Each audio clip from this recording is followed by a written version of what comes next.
combate, né, combate corpo a corpo, aí sobe, tem um combate com arma, desce de novo, tem mais combate, mas no fim você circulou num ambiente que é pequeno. O jogo é que faz parecer grande, porque você vai parando, né? Você vai, para, sobe, volta, desce, passa de novo pelo lugar, tem inimigo diferente. Às vezes você passa de novo, nem percebe que você está no mesmo lugar, e mudou alguma coisa. Então o trabalho de level também envolve isso. Criar conteúdo regularmente, né? Principalmente se a gente está falando de um jogo que tenha o level design baseado em mecânicas, né? Como são os puzzles. Vamos pegar o próprio Candy Crush, que vai sendo criado as fases constantemente, né? Toda semana sai uma fase nova. Aí ninguém nunca chega no fim, né? Por quê? Porque precisa manter o jogo vivo. Então, né, às vezes criar o conteúdo regularmente e às vezes criar até fases, né, de um jogo que tenha uma narrativa mesmo, que tenha um espaço de gameplay também pode ser, né, até em forma de atualização, de DLC, alguma coisa assim. E uma outra questão que a gente vai falar um pouco mais para o final, que é entender tanto de storytelling quanto de gameplay, né, da história jogada, ou pelo menos se inteirar bastante disso, né? Se existe uma narrativa, pensar em quais são os elementos dessa narrativa que proporcionam criar gameplay e, né, nesse gameplay aonde e como as coisas acontecem. Então, né, misturar essas coisas, né, storytelling com gameplay, conhecer isso acaba sendo um papel importante também do level designer. Bom, jeito fácil de entender a coisa. Enquanto o game designer cria mecânicas, o level designer cria dinâmica. Visualmente, isso é como se fosse um Lego, né? Peças de Lego que, quando montadas, elas viram, né, pode ser um castelo, um barco, né, viram um objeto. Então, essas peças é aquilo que o game designer faz. O game designer pensa nas peças. Mas quem monta essas peças, no fim, é o level designer. E aí isso é o que a gente chama de dinâmica. Existe ainda um outro fator, que é a estética, né? Então, o visual. Então, você parte da mecânica, transforma isso em dinâmicas, né? Relacionando essas peças, né? Então, nessas mecânicas, como que, né, em que lugar, em que momento, e ainda pode usar a própria estética para construir, né, ou moldar certos comportamentos que se espere do jogador em determinados momentos, por exemplo, reduzindo luz, né, ou iluminando lugares importantes. No fim, né, existe aí vai ter uma preocupação, né, além daquela estética de só criar o ambiente, mas de fazer o próprio ambiente indicar lugares importantes e coisas importantes para fazer. Do ponto de vista do jogador, o que vai acontecer com ele? Ele conhece, né, as mecânicas para o jogador, elas são as regras, né? Acaba sendo a mecânica explícita, é aquilo que o jogador conhece como regra. Mecânicas implícitas a gente até faz, né? O game designer tem que pensar também, mas o jogador não precisa saber. Mas a gente tem, né, do ponto de vista do jogador, as regras, como aplicar essas regras, né, entender como que é esse sistema de regras ao longo do jogo, como isso funciona, que aí, né, é a dinâmica. E se ele consegue juntar isso tudo, né, com o fator estético, é bonito, é agradável, isso torna o jogo divertido. Então, né, seguindo essa lógica, se a gente consegue seguir bem essa lógica, significa que o jogador vai se divertir ali no final. Claro, né, tem uma série de implicações isso tudo. Então, só resumindo, né, do ponto de vista de game design, aí, a gente tem todos esses fatores aí para se preocupar, né, desde a ideia, passando pelos NPCs, passando por itens, os controles, as câmeras, e o level design, do ponto de vista de design mesmo, né, relacionar essas mecânicas de inimigos com armadilhas, com puzzles, com power-ups, né? Então todas essas mecânicas, né, se transformando em dinâmicas. Além disso, a gente precisa, né, meio que direcionar certos lugares, né, em certas situações ali onde o jogador vai ter que, por exemplo, usar a intuição para poder né, superar um determinado obstáculo. Então, você quer que o jogador ali ele aprenda, de repente, alguma coisa, mas intuindo, sem você ter que falar nada, que ele descubra que ele pode pular. Uma vez que ele saiba que ele pula, que ele consiga pular. E depois que ele consiga pular mais alto. Né? Tem um ghost jump, por exemplo, para não cair no vão de uma plataforma. Né? Para não cair no vão da plataforma é tipo pular do trem. Né? Cuidado com o vão entre tem a plataforma, dá um ghost jump ali para não cair. Então, esse tipo de coisa, né? Você meio que intui por conta daquilo que você já sabe. Né? Você vai ter que pular aquilo ali. A outra coisa, usar a experiência, né, do próprio jogador, né, aquilo que previamente já deve conhecer, para que essas situações elas sejam mais facilmente superadas, né? E essa experiência ela vai progredindo, ela vai aumentando. Criatividade, né? Se for uma solução criativa que o jogo demande, talvez ele possa né, forçar um pouco, né? O level design pode forçar um pouco que o jogador use a criatividade para resolver um puzzle, por exemplo, e passar de um determinado lugar. A outra coisa, né, refinar parâmetros, né, ou seja, quanto que um jogador conseguiria, né, atravessar um corredor estreito e escuro tendo um ataque de zumbi ou um ataque, sei lá, de inimigos pela frente e por trás, né, hordas que venham pela frente e por trás.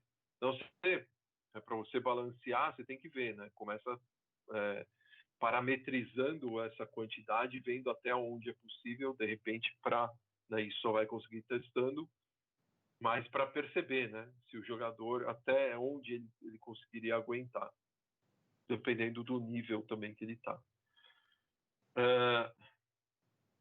Editar variáveis. Depois a gente vai ver que na programação, o programador poderia pensar, por exemplo, em deixar certas variáveis como public, usando a Unity, para que o próprio designer possa editar as variáveis sem ter que abrir o código. Ele vai lá na interface da Unity, já que a variável é public, e a variável public fica aberta na interface, então você edita essa interface muitas vezes, essa variável muitas vezes pela própria interface. Então isso é uma coisa que o level designer pode fazer, pode ter que fazer, né? Você não vai ficar pedindo lá para o programador também, o cara já programou um monte de coisa, aí você fala, a velocidade aqui podia ser 10. Aí o cara tem que abrir o código lá e tá bom, mudei para 10. Agora muda para 12 para eu testar. Meu, vai se fuder. Abre aí o código, você mesmo edita, caralho. Não é que você é level designer, aí que você vai ficar fugindo da programação, caralho. Então, também é papel do level designer ficar editando essas variáveis, abrir o código e editar para testar. Claro, se ela estiver aberta ali, né, como a Unity cria variáveis public. Estou dando um exemplo da Unity, né, por ser talvez o mais corriqueiro. Mas você, né, deixando a variável ali aberta, né, o próprio level designer vai lá na interface e edita, muito mais fácil. Então é importante, né? Aí a gente vê como é importante ter um conhecimento mínimo, né? Não só de programação, mas também do próprio uso das engines, né? Bom, antecipar problemas também é um papel, né? Se você está criando, sei lá, um level procedural, o que pode dar de merda? Pode encavalar um tile, né? Um tile com outro, pode encavalar uma malha na outra, né? Então você tem que meio que prever que isso pode acontecer e tentar resolver. Né, no final, a experiência, né, tem que ser o fundamental, né? Ser uma experiência boa. Pegar um exemplo ali, né, só para entender essa questão de level design e game design, imagina um jogo que tenha aí 3 tipos de arma diferentes. Então você tem lá uma Beam Blaster, uma Laser Gun e um lança-granada.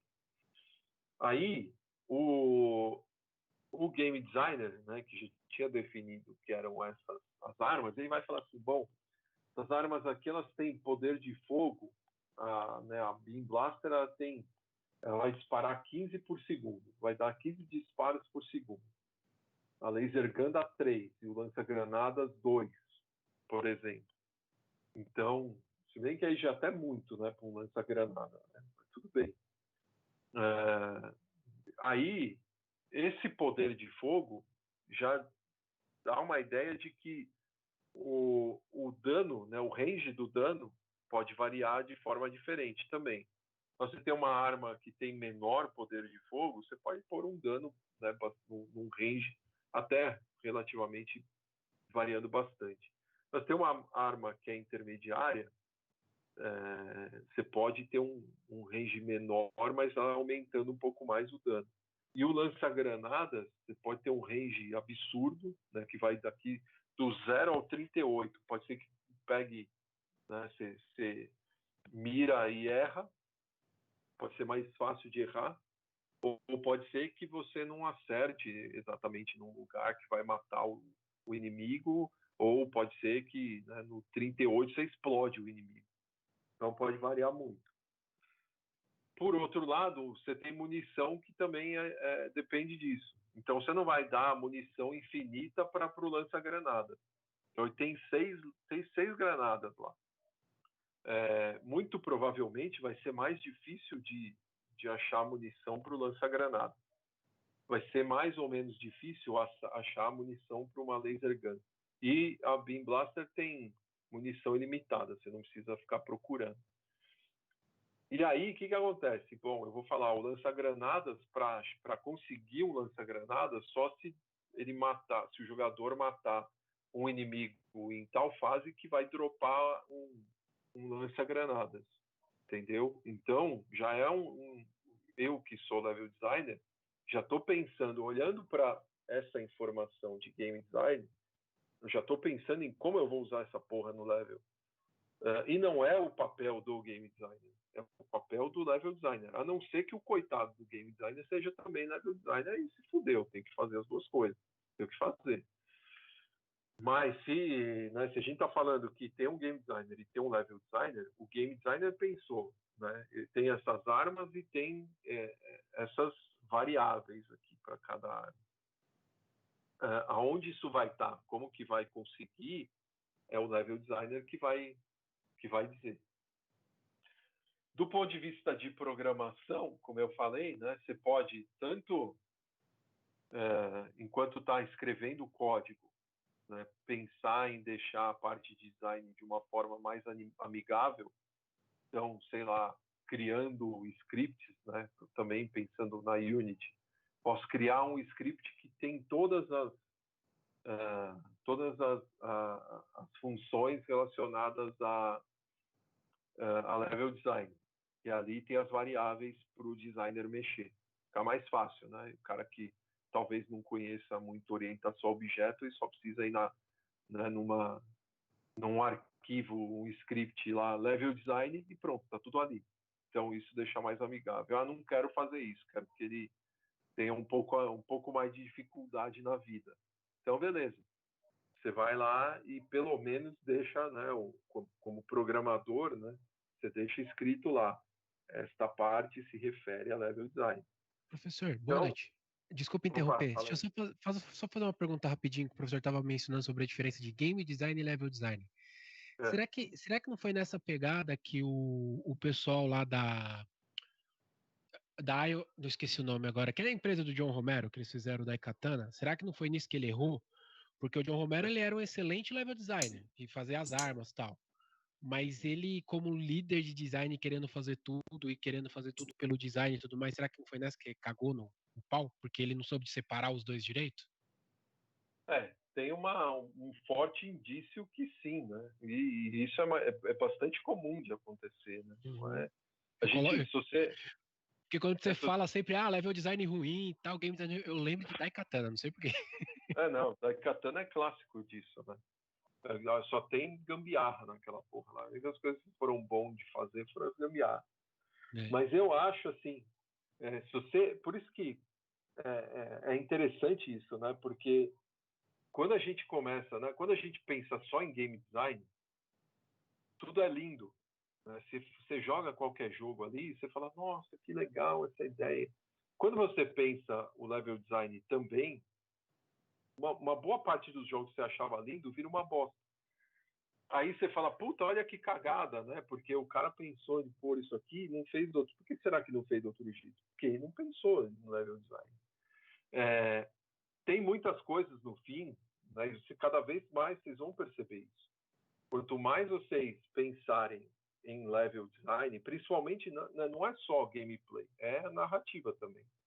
Então pensa lá que tem uma narrativa. Você como jogador, mas né, como desenvolvedor também, inevitavelmente você começa a ter ideias em torno daquilo. Aí você fala, puta meu, por que os caras não fizeram desse jeito, fizeram desse jeito?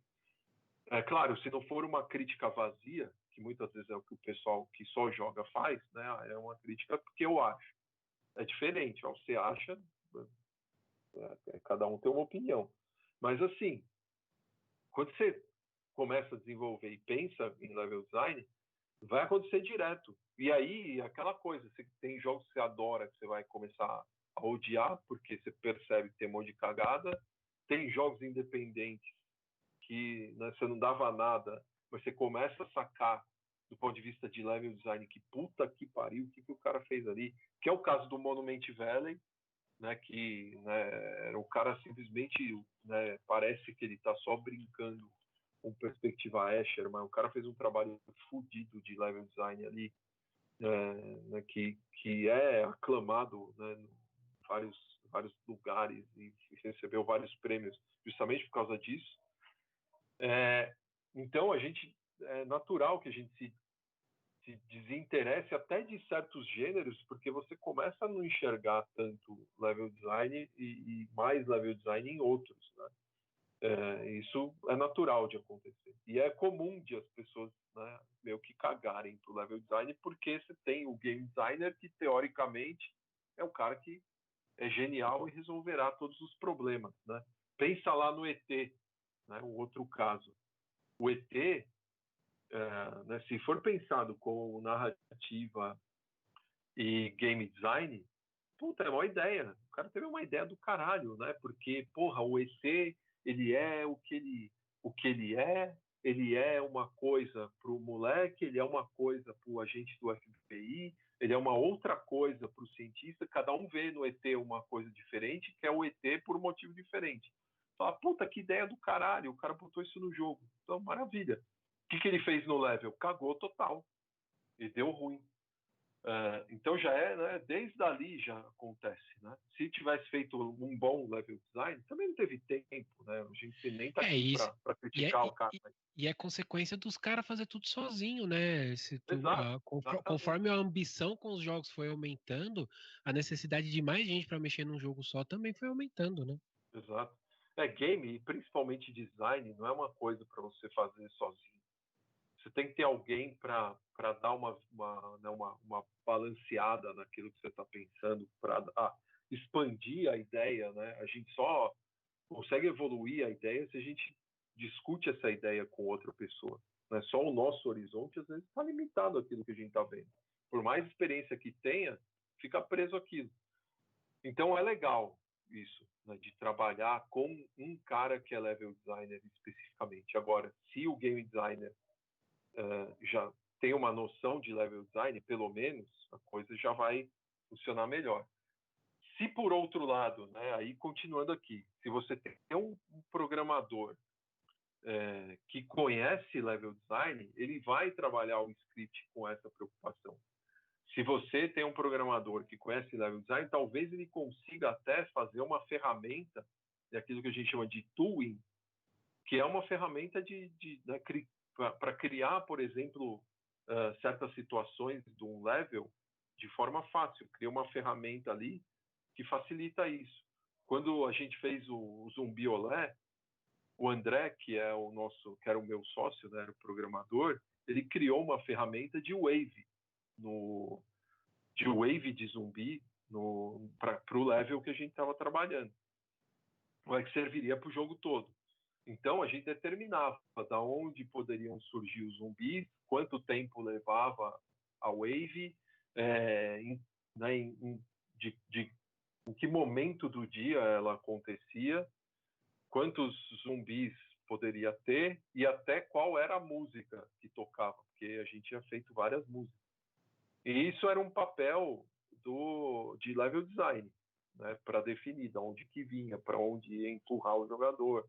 Então, isso tudo a gente conseguia definir numa ferramenta, porque ele era o programador, mas ele criou uma ferramenta de design, porque ele também conhecia level design. E ajudou muito isso, facilitou muito o trabalho. E, além disso, tem o chamado Tech Artist, né? O cara que monta o level, né? Que pega o 2D ou o 3D e acaba montando isso numa engine de forma que a pessoa que está montando ali enxerga muita coisa. Então, se você tem um Tech Artist que está montando ali, que está fazendo né, tanto um pouco da parte artística, né, que vai, né, definir alguma textura, talvez mudar uma luz e tal, e se ele entender de level design, o próprio Tech Artist ele fala, pensei nisso aqui, o que você acha? Beleza, vamos fazer. Então é uma área que passa, né, por várias outras. Aí a gente tem, né, batalhas, comportamento de sentinela, comportamento de outros inimigos, dependem, por exemplo, de inteligência artificial, que se você conhece level design, você usa a inteligência artificial a favor do level design. Engenharia de software, né? Se você tem que pensar num desenvolvimento multithread para melhorar a performance do dispositivo móvel, melhorar a taxa de frames por segundo, evitar sobreposição de objetos, evitar erros de geometria, né? Tipo isso aqui, simplesmente porque você, né, previamente, né, tem um conhecimento de engenharia de software. Então, tudo isso acaba contribuindo, né, em outras áreas, né, para que funcione no level design. Então, olha que isso acaba, né, tendo uma importância grande, porque se você for para programação, né, e você entender de level design, imagina o quanto você não contribui com o seu time. Se você vai para a área de arte e você entende de level design, a mesma coisa. Você vai ter muito a contribuir com o time. E se você é da área de design e se especializa em level design, também tem grande chance, se você fizer um trabalho direito, uma grande chance de se destacar na equipe. Então, é importante, né, quando estiver estudando isso de forma mais profunda, lembrar de tudo isso. Bom, do ponto de vista de arte, além da própria criatividade, pode ser a pessoa que cria o sketch, pode ser a pessoa que cria o moodboard, pode ser a pessoa que faz uma concept art, que faz um layout, que faz os mapas, tanto em 2D quanto 3D, trabalhando textura, luz, pós-processamento, animações de cenário, sons de cena e por aí vai. Mas lembrando que a arte também contribui para desenvolver uma boa experiência. Bom, partindo então para as etapas de criação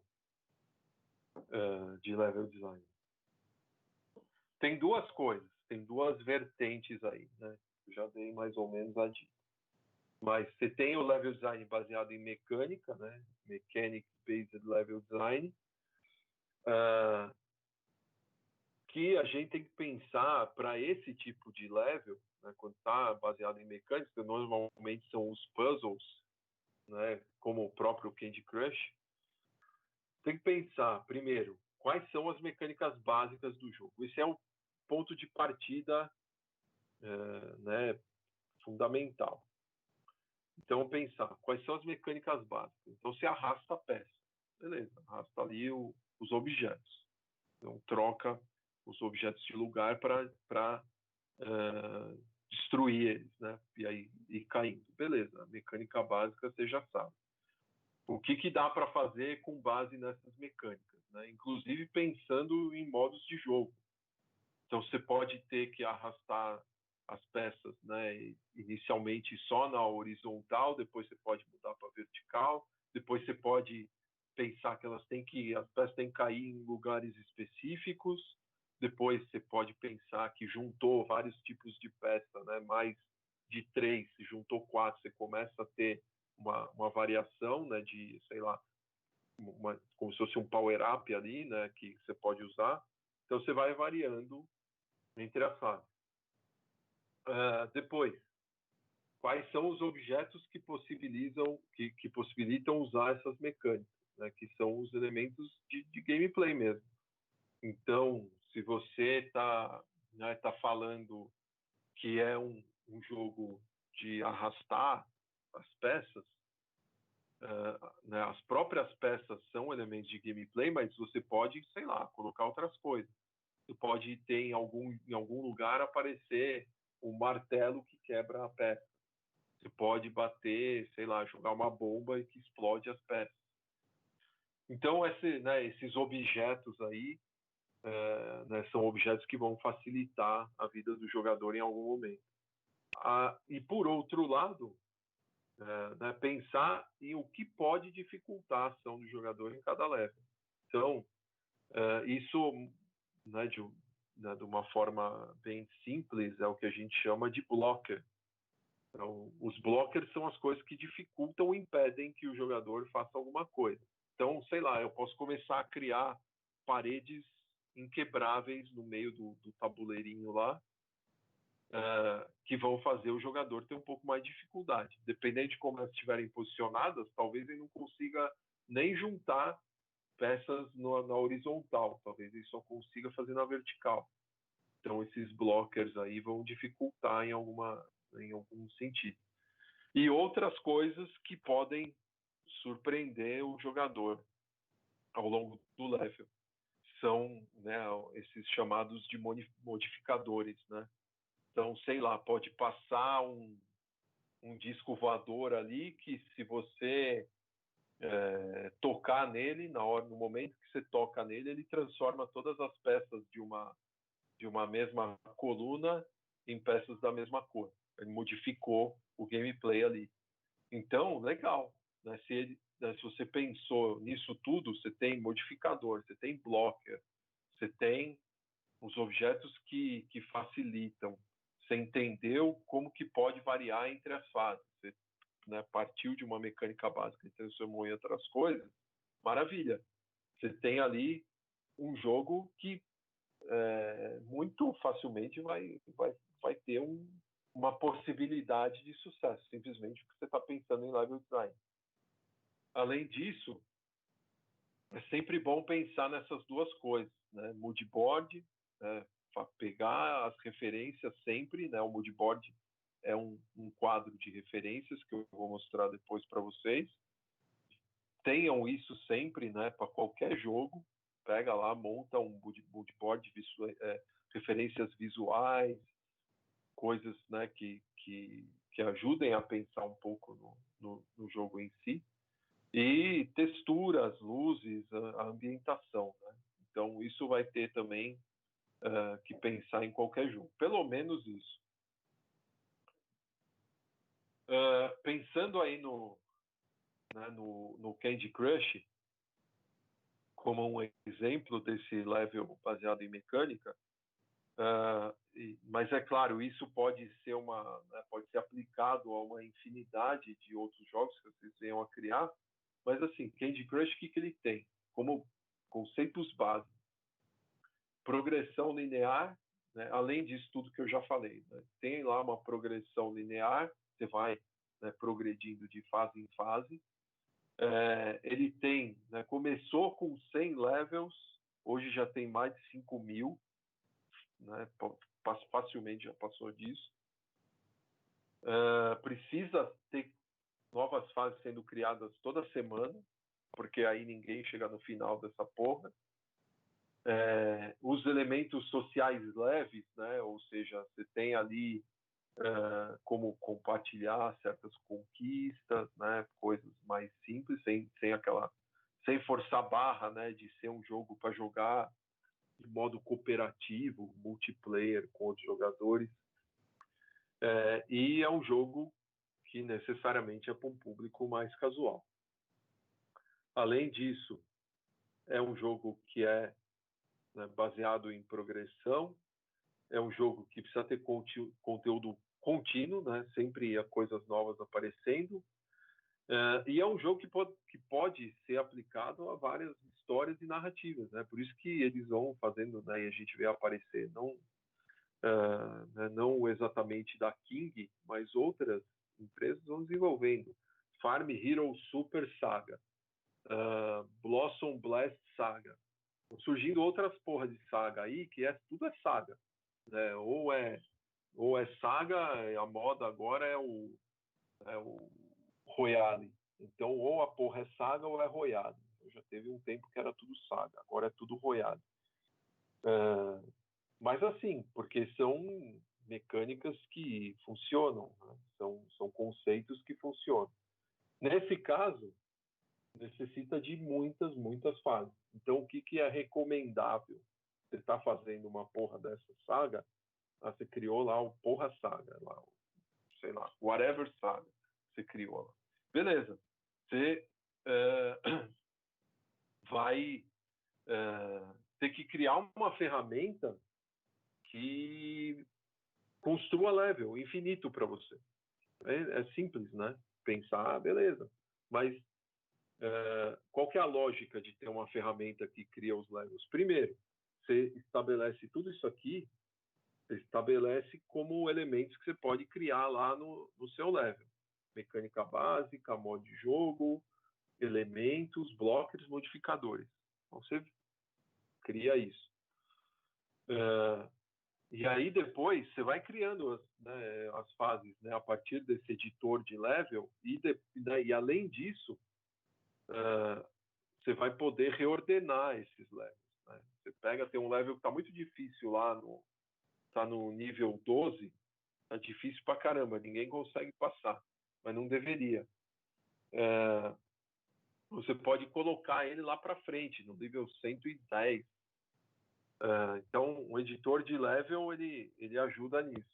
Então, tem que tomar né, esse cuidado. Se você está usando um jogo, né, hiper casual, tem que ver. Hiper casual também nem é o caso desse aqui. Mais casual. Um jogo mais casual, um puzzle, é bom que se pense nisso para ele durar mais tempo. E o jeito é criar um editor de fase. Você vai precisar ter muita fase. Os jogos baseados em storytelling, né, em narrativa. Aí, o segredo é pensar, né, coisas que a gente já falou. Quando, onde, quem, o que, por quê, como, né, e como, né, repetindo o que como objetivo. Se você responder essas perguntas bem respondidas, você já tem um ótimo ponto de partida. Então, qual que é a história do level? Né? Quando né, isso aconteceu, né, onde o jogador está, por que o personagem jogador está fazendo, né, o que ele está fazendo ali, por que ele está ali, mas principalmente, né, pensando quem é esse personagem jogador, o que ele precisa fazer, qual é o propósito escondido ou não no ambiente, então é a motivação, o porquê, como ele vai resolver o problema, qual que é o resultado esperado a partir disso, e quais são os objetivos do jogador nessa fase. Se você tem essas respostas para essas perguntas, você simplesmente tem que pegar as mecânicas e colocar durante a fase, no progresso da fase, de forma que faça sentido para isso tudo. A mesma coisa continua valendo. Você precisa de um moodboard, você precisa pensar em luzes e texturas também que componham, Só que, claro, isso é uma questão, são questões secundárias, mas você precisa pensar nisso também. Bom, um jeito de a gente um jeito simples de pensar em level design, se tiver com pouco tempo. Dividir em 3 colunas, pega uma folha, divide em 3 colunas, estabelece que os sistemas do mundo, que existem no mundo, são a primeira coluna, aquilo que o jogador precisa fazer, as ações, atividades do jogador, na segunda coluna, e as recompensas e métricas de sucesso ou fracasso na terceira coluna. Então você estabelece lá na primeira coluna, nesse caso aqui do Spider-Man 2, que ele vai poder, ele vai atuar, o ambiente principal é a cidade, na cidade tem pessoas, e existe uma transição de dia e de noite, variação de dia e de noite, que é o sistema do mundo, que é aquilo que existe no mundo. As atividades do jogador, onde que ele vai, o que ele vai fazer. Então ele tem uma loja, ele tem desafios, ele tem exploração e ele tem os crimes. São as atividades ali que estão relacionadas com ele. E lá na última tem habilidades e tem crimes. Então esse aqui está bem simplão. Na loja ele pode adquirir habilidades, comprar habilidades que vão servir para ele resolver os crimes, por exemplo. Os crimes vão aparecer na forma de desafios. Ele pode explorar o ambiente e acabar recolhendo pistas para resolver os crimes. E os próprios crimes, no fim, podem acabar destravando outros crimes. Então, se resolver um, pode estar relacionado com o outro que vai aparecer quando ele resolver uma sequência. Então, resolve um primeiro, destrava um segundo e daí por diante. Então, isso aqui de uma maneira simples. Se você quer um ponto de partida rápido, você pode ir por esse caminho. Fazer um outro exemplo aqui mais complexo, o True Crime 2. Aí tem mais sistemas, cidade, territórios, também variação do dia e da noite, tem as pessoas e tem o clima.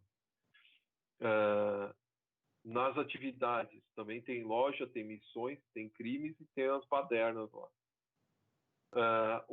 As recompensas, e as métricas, ameaças, as ameaças que ele acaba recebendo, são, entre aspas, as métricas, uma parte das métricas. O karma mede, se ele está praticando crimes, se ele está indo mais para o lado perverso ou não. Os coletáveis, são o resultado, das missões, o dinheiro também e o ranking também. Então, a gente vai construindo relacionamentos aí. É um jeito de pensar, de uma forma rápida, como criar uma estrutura que permita trabalhar pensando em level design. Isso pode ser um ponto de partida, e daí para frente tentar ir conciliando essas coisas. O outro jeito, aqui, pensar nesses, nas colunas aqui é um jeito. O outro jeito, quando você tem uma equipe maior, né, você tem várias etapas, né, que você acaba cumprindo, desde essa primeira, né, de ideação, aí passa por né, essa parte de ideação passa pelo brainstorming, passa pela definição de um core concept, né, uma ideia mais simplificada, né, do jogo, passa pelo high concept, que vai responder aquelas perguntas todas lá, e passa pelo pitching, né, porque muitas vezes a equipe de criação ela trabalha nessa etapa sozinha, né, não tem toda a equipe ali trabalhando, dependendo também do tamanho do time. Claro, quanto mais pessoas você conseguir envolver, melhor. E o pitching, quando se faz o pitching, né, aí você chama toda a equipe para né, fazer mais ou menos aquilo que a gente fez, né, vender a ideia e provar que o jogo é bom. Então, né, essa etapa de ideação ela envolve, né, de repente, algo mais teatral, algo mais cenográfico, né, pegar umas coisas, pode envolver, o brainstorming pode ser né, feito de várias formas. Bom, passando isso, você vai lá e faz o chamado sketch, né? Aí você faz um rabisco do seu level, né, pensando nas áreas principais aí. Depois evolui um pouco mais, né, isso para né, dependendo, né, tem alguém que tem um trabalho mais artístico aí, pode fazer um sketch também já pensando de uma forma mais volumétrica, né, ter umas ideias de altura, de conexões do level, né, mas continua sendo um rabisco aí. Essa imagem aí, ela traduz perfeitamente o que deve ser o level design no início. Você não tem que se preocupar muito com estética, mas mais com fazer alguém bater o olho e entender o que você está propondo. Então, né, isso aqui ele serve muito bem como esse exemplo. Você tem cores, né, que são importantes aí para o jogo. Você tem comportamento dos inimigos, tem até mostrando um range, né, de visualidade, de quanto esse inimigo visualiza, de quanto ele pode né, visualizar. Tem uma área de câmera, tem também, né, a própria atuação do jogador, as câmeras de segurança, né, qual que é o range também dessas câmeras. Tem o caminho, né, que um inimigo pode seguir. Então, tá de uma forma bem rabiscada, mas ela né, dá para entender. A etapa do mood board, ela envolve a pesquisa das referências, principalmente visuais. Então, quando a gente fala de mood board, a gente está falando principalmente que o desenvolvedor, né, a equipe de desenvolvedores, né, e aí no caso o level designer, vão começar a reunir imagens para criar aquele level. Então pode ser uma lata de lixo, pode ser um barril, pode ser um castelo no meio de uma floresta, coisas que tragam um pouco daquilo que, né, se quer transmitir para o jogador dentro daquilo que a gente chama de look and feel, né, que é o visual e o sentimento que você quer passar para o jogador. Então, lá é mais alegre, é mais sombrio, tem mais espaço. Só um minuto, galera. Fala assim. Que doido, hein? Não. Isso é máscara da Covid, isso aí? Não, capacete medieval. Tá, capacete medieval. Onde você vai, capacete medieval?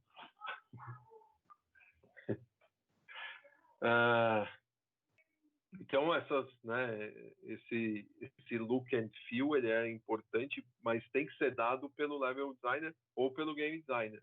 Não é o artista em si que vai pensar nisso. Você tem né, um direcionamento já prévio de como o level designer está pensando ou como o game designer está pensando.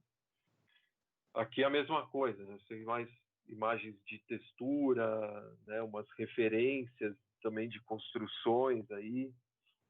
E por último, né, esse aqui que são imagens de prisões, né? O clima, né, as cores, as texturas, a iluminação, as áreas, os setores. Então, né, você tem que pegar imagens, né, que tragam um pouco da carga emocional do lugar, né, transmitir, né, os detalhes, né, mais do que textos, né, transmitir isso com as imagens, e reforçar os conceitos de design, né, como que poderia se imaginar mecânicas sendo usados, né, dentro, né, dessa ambientação de celas, né, dentro de uma prisão. E no próprio moodboard, como a gente está falando de look and feel, né, de visual e sentimentos, o guia de cores muitas vezes acaba incorporando isso também. Você, como game designer ou como level designer, pode estabelecer uma paleta de cores aí que faça sentido para aquilo que está na sua cabeça. Então, o artista vai trabalhar em cima dessa paleta para trazer os sentimentos, as emoções e a aparência daquilo que você idealizou, né, antes de começar, de fato, o trabalho artístico. Aí vem a concept art. Vocês vão ver que a concept art no level design, ela varia bastante de como ela pode ser, né? Mais bem feita, com cores. Eu tenho que pensar o seguinte: a arte conceitual, ela de alguma forma, ela tem que evoluir o sketch. Se quer expressar mais o lado artístico, para um time de artistas desenvolverem o 3D e as texturas, por exemplo, você vai ter que fazer um trabalho, de fato, já mais próximo do resultado artístico, que é esse caso. Né? Aqui, ainda está trabalhando, né, numa concept art já também mais elaborada, né, já pensando em recortes, né, numa perspectiva isométrica, em ambientes, né, em escadas, né, a parte de cima, a parte de baixo. E, inclusive, nesse caso aqui é interessante porque tem alguns objetos, tem, né, umas paletas de cores que já estão sendo aplicadas, paleta, inclusive, de textura e de materiais, que não é muito comum, né, nessa imagem tem. Então, já é uma arte conceitual, já mais elaborada, pensando no resultado artístico. Nesse outro caso, é uma evolução já, né, daquele outro sketch, né, já pensando um pouco mais em usar um software para definir os caminhos, né, a área de atuação dos inimigos, onde estão posicionadas as câmeras, onde você tem saída. Então, né, tudo isso já está mais definido nesse mapa que, né, não é artístico. Ele só está um conceito evoluído a partir daquele sketch inicial, já mais visível, né, já mais limpo também. Aqui também é uma perspectiva mais isométrica, não é um trabalho, né, tão refinado, né, de arte conceitual, mas tem mais essa pegada, né, de mostrar o ambiente isso de cima com volumes, né, com o volume tridimensional. E aqui também um level também top-down, né, visto de cima, com marcações de setores, né, isso aqui já mais trabalhado com algum software de edição, tipo Photoshop ou Illustrator, né, e aqui do lado esquerdo eu deixei a legenda ampliada, só para entender melhor aqui, né, onde está cada coisa, né? Então, onde dá para dar um double jump, o botão, né, que precisa apertar, plataformas, né, que se movem, onde vai recuperar energia, onde vai ter armas, onde vai ter inimigos, onde tem trigger points, né, os pontos ali que podem desencadear alguma ação, as moedas, né, e é onde o jogador começa na fase. Então, ó, tem, né, várias maneiras de pensar, né, da forma conceitual. Aqui também, né, apesar de ele parecer um mapa mais, né, mais artístico, dá para ver que ele é bem simples até, né? Tem alguns elementos aí trabalhados para criar uma espécie de uma pista, né? Mas com elementos bem simples, né? Montados de forma bem simples. Agora, aqui já é uma arte conceitual mais bem trabalhada, né? Já divide um mundo, não, uma parte do mundo de outra parte, né? Duas áreas diferentes, né? Que mostra, né, uma trajetória aí que facilita o trabalho da criação do level também. E aí os caminhos que dá para seguir, né? Pode ser, sei lá, um MOBA, né? Um cenário de MOBA, por exemplo, né? Dá para ir por aí. Aqui também, né, uma visão top-down, a visão já mais tridimensional, né, aqui, com um caminho mais simples, né, inicial da criação do level, que não é o level ainda com né, todos os elementos aplicados, né, umas texturas de placeholder, né, só para marcar, né, os lugares, né, não é ainda um level final. E aqui, né, esse aqui também é interessante porque ele é um level, né, que está criado com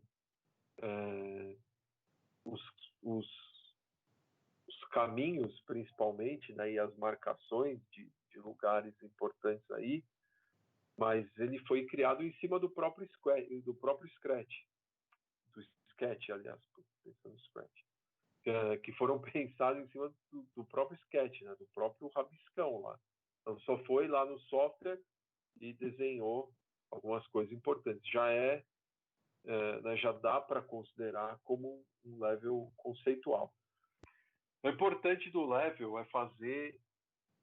é transmitir aquilo que a gente quer para a pessoa que vai trabalhar, né? Se você vai trabalhar, né, para um lado mais artístico, tentar direcionar artisticamente, você pode ter um trabalho mais conceitual, né, do ponto de vista mesmo, né, só para mostrar como as coisas acontecem. Você pode ter um lado mais né, conceitual, mais artístico, para, né, mostrar para a equipe de arte como que ela tem que montar visualmente, pensar os elementos visualmente. Então isso pode variar, mas o mais importante né, é ter em mente que se o propósito é criar as dinâmicas de gameplay, você pode até fazer esse exemplo que está aí na tela, né? As pessoas da equipe entendendo, beleza. E aqui também tem um level relativamente simples, né? Mostrando só um ponto de chegada, né? Um ponto de partida e um de chegada, por onde o jogador, né, ele pode se mover de uma certa forma aí, né, com uma preocupação artística não muito refinada.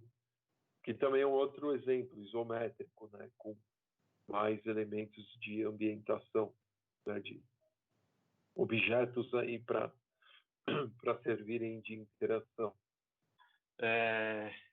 Aí tem um outro exemplo, né? Quero criar um jogo que é mais puzzle. Então você pode partir para essa ideia de trabalhar com papel milimetrado, por exemplo. Aí um outro exemplo também, né? Top-down. E provavelmente esse aí foi um level criado por um programador, né? Ele parece Parece um diagrama de caso de uso, sei lá, né? De engenharia de software. Eu olho assim, parece level design de Metal Gear, porque tem câmera, tem um monte de coisa. É verdade. Lembra um pouco. Ô, Prof, eu tenho uma pergunta, Prof. Pode falar. Tá me ouvindo? Eu queria saber se é difícil trabalhar com mapa isométrico no Python, no Pygame. Mapa isométrico é difícil de trabalhar em qualquer coisa. Não é só no Python. Mas o que é importante antes de entender né, a ferramenta, a programação, entender como que funciona o isométrico. Uma vez que você entenda como que é trabalhar com o mapa isométrico, qualquer ferramenta. Você entender uma vez, você faz em qualquer lugar. O Python ele não vai facilitar tanto, né? Porque você acaba tendo uma dificuldade de organizar isso visualmente. Mas se você fizer um teste que monte um mapa, né, simplesmente repetindo os tiles, você conseguir fazer um grid ali em cima, um tile set em cima de um grid, você já vai ter metade do seu problema resolvido. Isso você faz, né, facilmente no Python até. Agora tem ferramentas que já vão vir com isso pronto. Você simplesmente fala, quero trabalhar com tile set isométrico, aperta o botão e pronto, está lá. Né? Então, nesse sentido, uma engine pode ser mais trabalhar com... No Construct foi difícil trabalhar com profundidade, porque ele é 2D, né? Mas estava vendo aqui uns tutoriais de Python que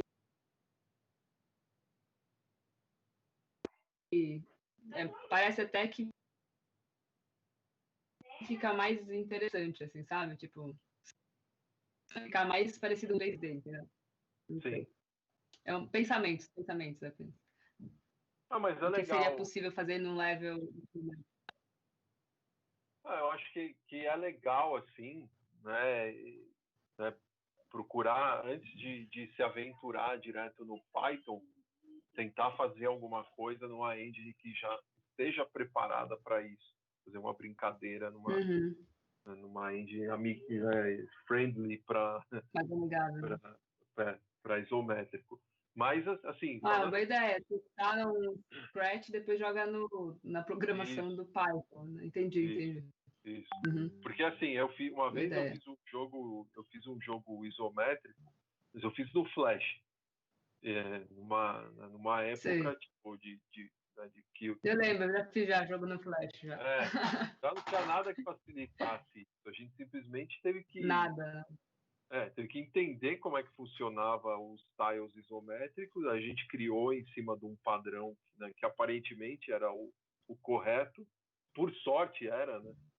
E a gente criou um monte de coisa maluca, assim, mas maluca total no Flash, assim, de criar uma torre, assim.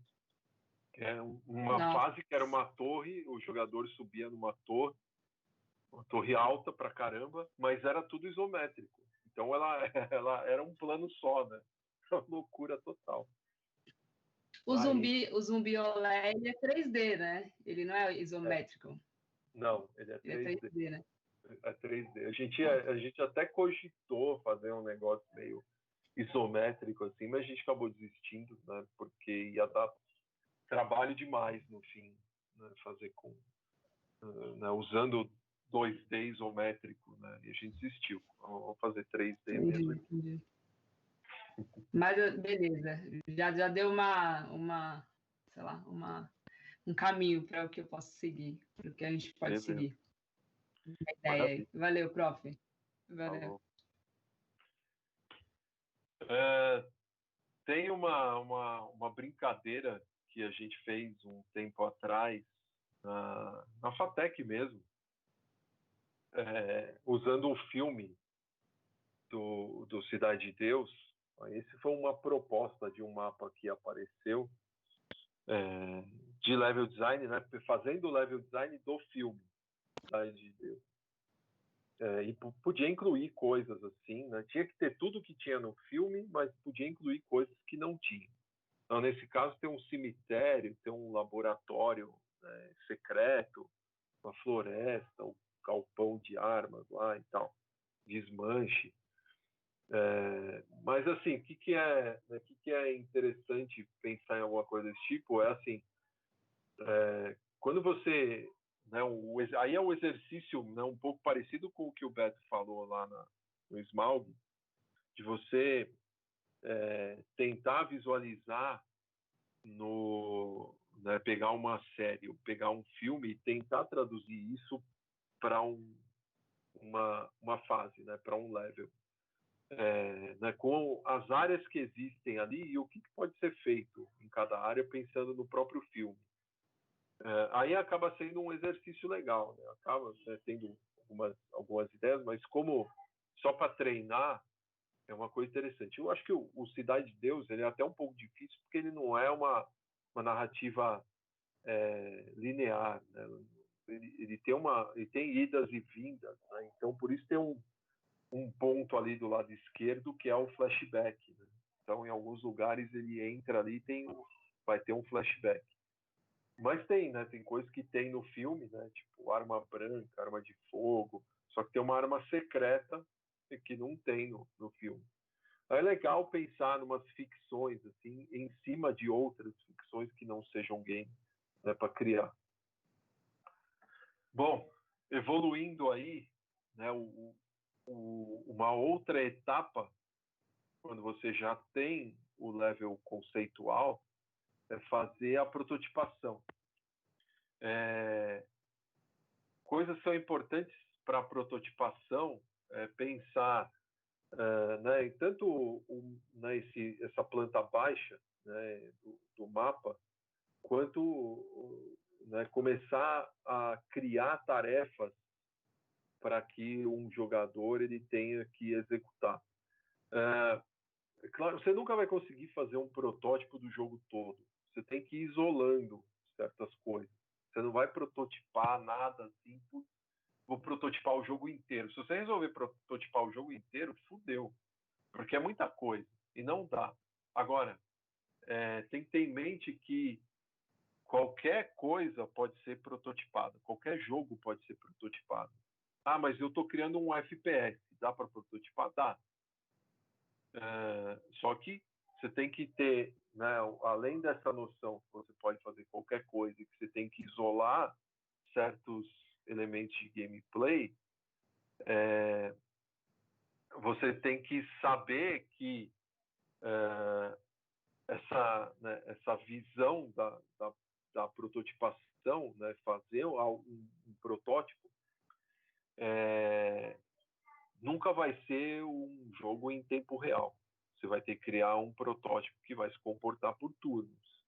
E aí a maneira como você trabalha esses turnos é que vão deixar mais parecido com o jogo ou não. Eu já vou falar um pouco mais disso. Coisas aí para pensar, né, em torno da prototipação. Quais são os objetivos, quais são os obstáculos, coisas que dá para testar, né?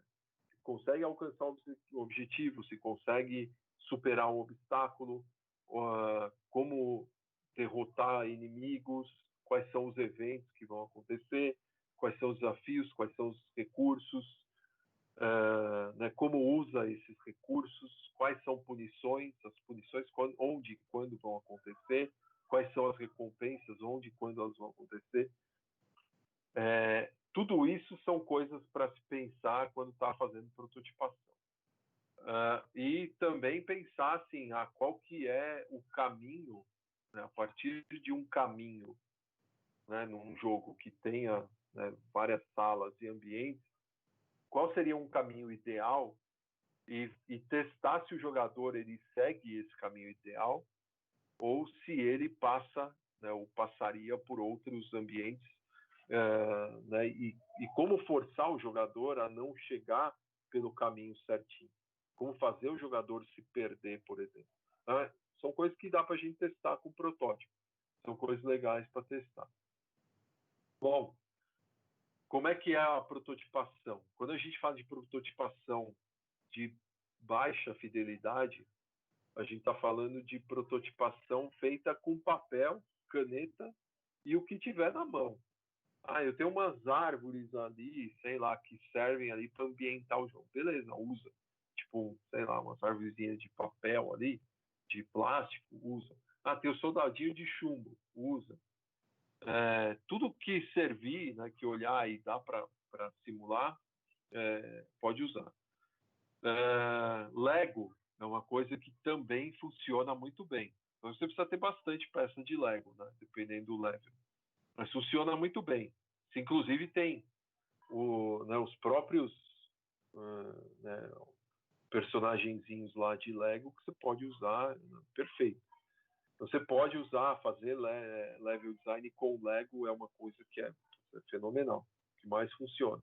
Não tem o Lego, sei lá, usa botão, usa corda, usa tampa de garrafa, folha, folha, né, de árvore, o que tiver, papel amassado, amassa uma bolinha de papel e faz. Né, o bom de fazer protótipo de baixa fidelidade é que você consegue simular isso facilmente. Aí tem um exemplo com mapa hexagonal, dado e soldadinho de chumbo ou de plástico. Então, né, e aí marcando, né, as coisas são importantes. Tem as divisões aí, uma coisa que é legal, né, divisão com papel mesmo em cima do mapa para determinar certos ambientes aí. Então, tudo isso pode ser usado, né? Aqui tem coisas mais volumétricas e assim vai. Até você tinha falado sobre o Lego, agora eu tinha me recordado sobre alguém ter usado o Lego para design assim, e agora eu até revi aqui o Kojima, quando ele foi querer montar os levels no Metal Gear Solid, ele montou meio que os levels em Lego, e o Tava usando até uma câmerazinha pequena, né, para dar uma olhada, para ter uma noção da, da estrutura, né? Tipo assim, na visão baixa, né?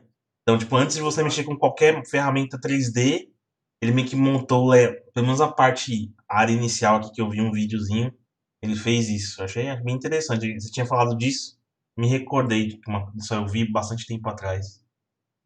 Tem uns vídeos, inclusive, acho que talvez seja até o mesmo vídeo, não sei, mas ele fazendo como se tivesse já montado o level e fazendo um tour, só que pegando uma câmera mesmo, né? Uma câmera, né, avançando com a câmera no Lego, só para ver a ambientação, checar, né, essas ambientações do ponto de vista da câmera. Então é muito louco, né? As coisas que você pode fazer antes de começar a prototipar, né, isso aí é infinito. Agora, coisas são importantes do ponto de vista de regras para prototipar. Claro que isso, né, em torno de prototipação, cada um pode fazer do seu jeito. Esse é um jeito que eu costumo fazer e funciona. Então, primeira coisa, né, você cria lá a parte mais visual, né, terreno e as construções. De preferência, de forma volumétrica, em que é legal pensar no Lego. Né? Então, você tem um prédio, você tem alguma coisa assim, você cria ele, né, não precisa criar o prédio todo, você vai só, né, montar as peças ali de forma que pareça um prédio. Né, e quanto mais a gente consegue fazer isso, melhor. Então, você pode simplesmente desenhar também, se não precisa de volume, é só para o jogador desviar, tudo bem. Mas se você precisa do volume, pode trabalhar com Lego. Então, a primeira coisa é criar o terreno e as construções. Depois, definir as regras principais, né? Então, regra de movimentação. Como é que você vai fazer para o jogador andar, né, em relação às direções, que movimentos que pode fazer. Então, definir como que isso vai ser feito. Vai ter, sei lá, eu vou pôr o meu personagemzinho ali em cima de um canudo, sei lá, daqueles palitos, né? Ou sei lá, um palito de dente e vou ficar controlando de longe ali o personagemzinho andando. Beleza, é um jeito. Não, vou controlar com a mão. Tá bom, mas ele pode andar quanto? Então, você está em cima de um mapa hexagonal, vai andar uma casa por cada vez, ou 3 casas, ou depende do que tirar no dado. Eu tenho que ver isso. Então, ver quais são as regras de movimentação, quais são os movimentos possíveis, e aí testa. Essas regras estão funcionando, se fazem sentido. Depois, em relação a inimigos, né, você vai começar a inserir os inimigos isoladamente, para testar né, a própria regra de movimentação dos inimigos, mais a maneira como o jogador vai interagir. Então, como que, né, existe um ataque, como que é uma defesa, como é que se esconde, né, fazendo stealth, como é que faz uma, né, fica lá no modo cobertura, né, se protegendo, enfim, testar, né, definir e testar quais são essas regras de interação. Depois, o combate. Aí você começa a ampliar, né? Vai pondo mais inimigos, cria a horda, cria a unidade de combate, se tiver, começa a testar essas interações. Claro, de forma isolada, né? Você não precisa pôr tudo junto. Depois, recursos, né? Então, putz, aqui eu pus o número 7, mas era 5, que é 5. Então, recursos. Onde que você vai colocar esses recursos, né? E como que vai ser a interação com esses recursos? A gente costuma chamar isso, todos os objetos com os quais o jogador interage de alguma forma, a gente chama de prop. É diferente do asset, porque o asset, você pode ter um asset que não tem interação, que o jogador não vai interagir com ele.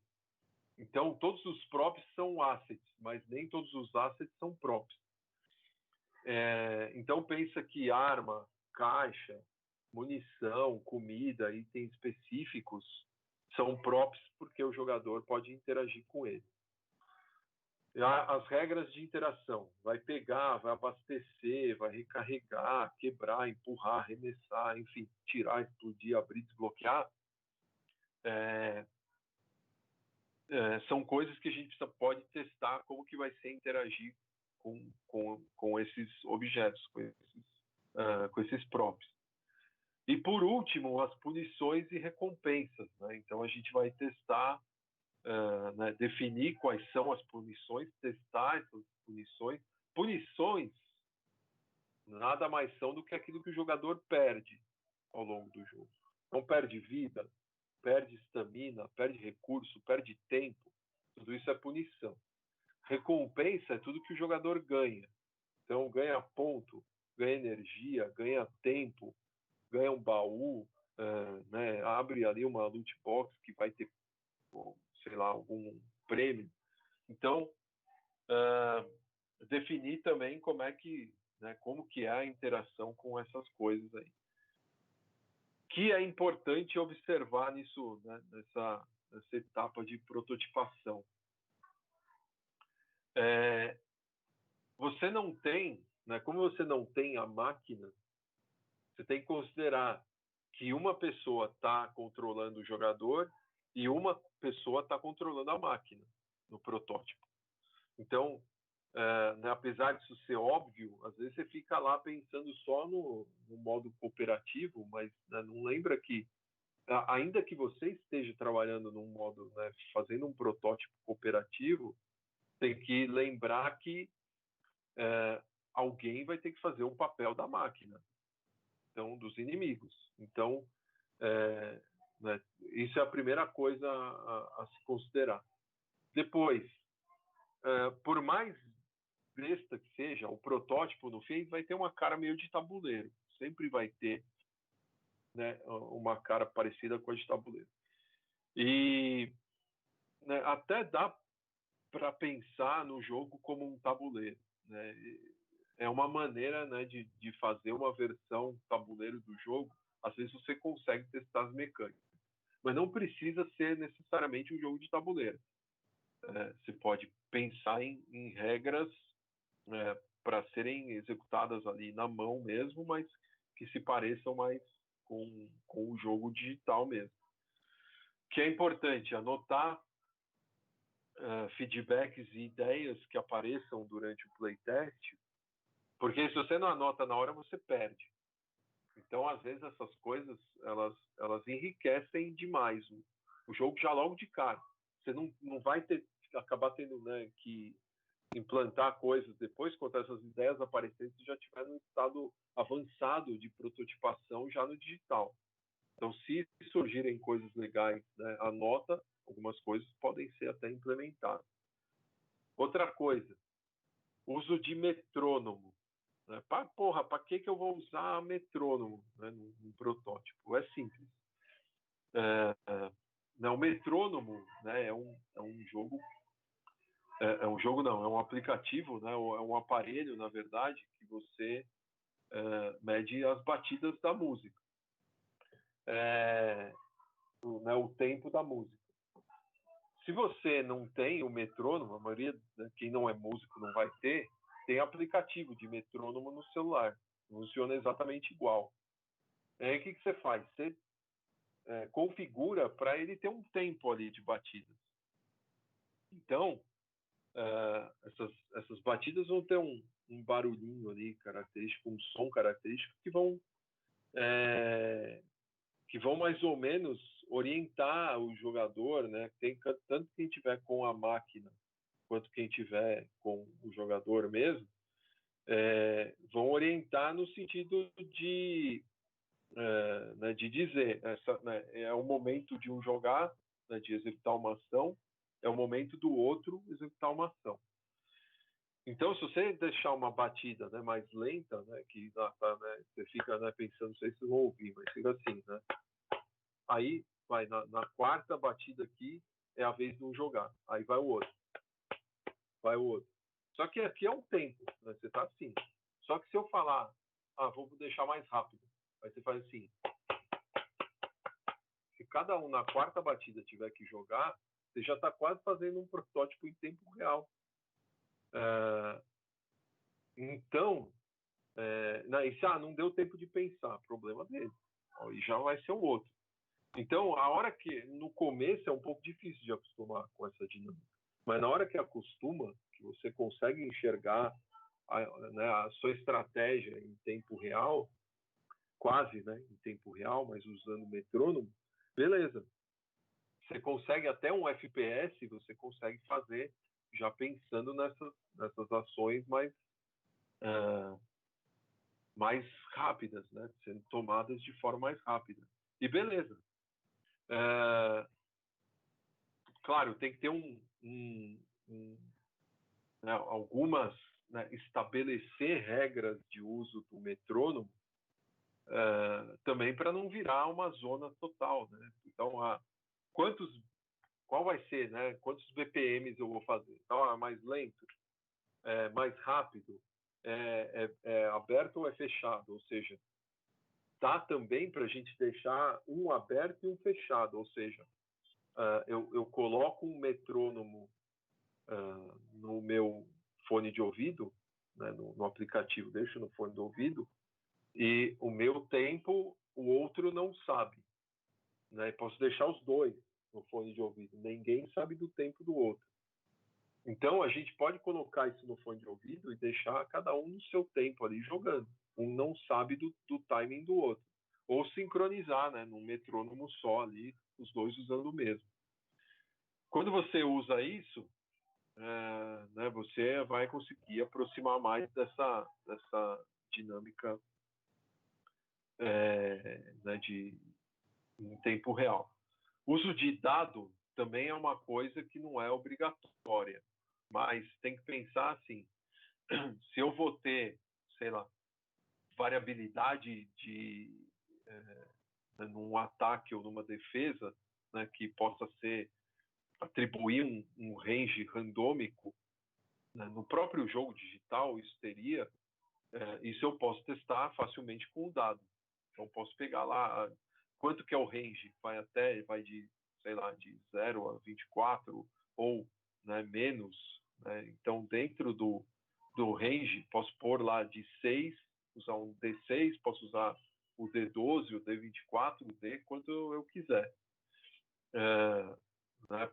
porque isso pode facilitar, né, determinar sucesso ou fracasso de certas interações. E a última coisa, folha de papel, né, quando for usar, lembrar que o tamanho ideal é o A2. Né? Então, até pode usar o A3. O A3 pode ser legal se, né, dependendo do tamanho da fase, ele funciona bem. O A2, você consegue isolar certas ações, né, certas fases, e criar essas interações olhando a fase como um todo. Se você quiser deixar mais isolado num ambiente só, você pode usar o A3. Né? Cria um ambiente ali e testa em cima do A3. O A4 já é muito pequeno. Eu já acho pequeno. Você não consegue fazer nada. Então é legal o A3 ou o A2, aí vai juntando, né? Faz a fase, né? Conforme testou, vai juntando os pedaços ali, quantos precisar, né? Precisa ter um lugar que, né, caiba, mas pode ir juntando isso aí, grudando um no outro, e beleza. Você tem, depois que você testou, você tem a fase pronta. Aí você vai, na hora que você for para o protótipo já funcional, no digital, o bom é que você já sabe o que funciona, o que não funciona, já tem uma noção, né, das regras estarem legais ou não, já tem um certo balanceamento. E uma coisa que é importante no protótipo digital é que a gente sempre cria a mecânica primeiro. Nunca fiquem ali, putz, o pessoal faz isso direto, põe a arte primeiro e começa a criar com a arte pronta. Não faz isso, porque se você estiver fazendo o jogo já no digital, com bolinha e quadradinho, sem cor mesmo, e você estiver se divertindo com aquilo, significa que a hora que você botar a arte, ele vai estar muito mais legal, muito mais divertido. Se você estiver botando a arte e estiver achando o jogo bonito, né, e depois vai pôr a mecânica, pode ser que tenha um problema maior para resolver depois. Pode ser que tenha até perdido tempo com certas artes. Então, assim, para o artista, né, ir trabalhando, não deixar o tempo correr, pode ir criando as artes, mas não precisa implementar. Implementa a regra, implementa a mecânica primeiro, vê se funciona, depois começa a colocar as artes. Senão, vai dar ruim, normal, né? Tem que estar ciente disso. Galera, acho que é isso, então, né? O que a gente tinha para ver de level aí, né? Uma parte mais simples aí, né? Relacionada à criação de level e prototipação. Mas acho que ajuda bastante vocês aí para o que vocês têm que criar daqui para frente também. Ajudou bastante, prof, ajudou bastante. Maravilha. Principalmente essa parte de criar a arte antes de criar o negócio. Dá para ver que é uma coisa que a gente tem que pensar, tem que colocar muita coisa no papel, né, no papel assim de forma menos artística para ir para a arte, e aí depois da arte para depois pensar em programação, e os dois têm que andar junto, né? Sim. Não dá para, ao mesmo tempo tem que andar junto, não dá para negligenciar um em detrimento ao outro, não. Nunca pensar, né, nessas coisas que são menores, tipo, né, começar a fazer as artes, né, tipo de prop mesmo, primeiro. Né, deixa isso para depois. Você vai ter que explodir uma caixa? Vai ter que empurrar a caixa? Vai. Mas isso é um box. Então, você não precisa ter a arte disso, você não precisa ter textura disso. Bota esse box lá e vê se funciona. A mecânica, quando o jogo é bom, a mecânica ela já está dizendo ali que o jogo vai ser legal. Então, se ele funciona com quadradinho, bolinha, tudo cinza, ele vai funcionar com a arte aplicada, vai ficar muito melhor com a arte aplicada. Então, é essa a ideia, né? E se tiver prototipado antes mecânica, melhor ainda. Então, aí é o segredo de usar a criatividade também para prototipar na baixa fidelidade primeiro, depois evoluir para o digital. Sim. Bom, galera, acho que é isso. Muito obrigada, viu, prof? Imagina. Bom, como eu falei, semana que vem vocês não precisam aparecer, né? Já é aí a finalização mesmo. Eu só vou lançar as notas, né? Acho que essa semana mesmo eu termino de lançar as notas, mas ninguém, né, todo mundo que apresentou o Smaug passou, pelo menos em nota, né? Mas acho que ninguém reprovou em falta também. Se tiver algum problema de reprovou, sei lá, por nota ou por falta, manda um e-mail para mim ou pede para o representante juntar quem tiver com problema, mandar um e-mail que eu vejo e aí arrumo lá no Siga, tá? Mas não esperem aí mais do que a semana que vem para ir checando aí as notas de vocês, né? Eu acho que essa semana mesmo eu já consigo subir tudo certinho. Beleza, galera? Hoje não tem presença, né? Tá todo mundo com a presença, quem estava aí, né? Tá tudo certo. Não vou marcar a presença, que era meio que opcional, né? Então, galera, é isso aí. Semestre encerrado para nós. A gente vai se vendo aí, né, nos esmalgues da vida e depois, acho que lá na frente, tudo continuar como está. No quarto semestre, a gente se encontra. Esse aparece pra gente quando, pronto? Semestre que vem? Quarto semestre. É. Uma pena. Podia ser todos os semestres. Então, valeu. Mas vai ter... Não, esses 6 é a aula de saudosismo, é a aula que a gente fala sobre games. É verdade. Verdade. A gente vai conversando aí ao longo do semestre. Aprende bastante, né? Beleza. Então, galera, é isso aí. Eu falei para o menino, você tem que juntar e fazer um livro próprio. Tem que escrever um livro, cara. Não, já tô que sair na bala na agulha já. Agora só falta o tempo. Da hora, legal. Mas beleza, galera. Legal. Valeu. Valeu, professor. Boas férias aí para vocês. Você Qualquer também. coisa, manda um e-mail aí, se precisar de alguma coisa, estamos aí. Fechou. Boa noite. Valeu, galera. Boa noite.